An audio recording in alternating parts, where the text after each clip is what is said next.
Hi friends, जय जगन्नाथ। आज आम कथा प्रकृत सुख विषय।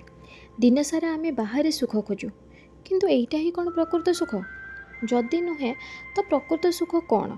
यह कौन सी जिनिस न थाए, यह टंका पैसा न थाए, यह आम भितर अच्छी, आम घरे अच्छी, आम परिवार मानक मध्य अच्छी। केवल किछि समय पाई आखि बंद करी मन को स्थिर करी निज ऊपर कॉन्संट्रेट करी देखंतु, देखिबे किपरि आपणकर मनर शांति फेरी आसीबो। घरे भले खाइबाकू रेस्टोरेंट भाया किसी महंगा खाइबाकू नथिबो, किंतु पखाल मुठाई भी बहुत शांति पाइबे।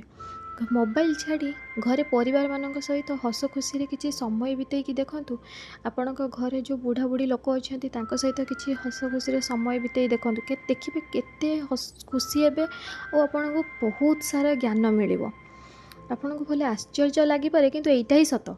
जीवन बहुत सरल, आमे ही ताकू जटिल कर दे थाउ। सबुबले वर्तमान रे जियंतु, कालीर चिंता छाड़ी आजिर मुहूर्त को उपभोग कर देखंतु। देखिबे आपन को केते शांति मिलिबो और जीवन सब सुख प्राप्ति हो। धन्यवाद।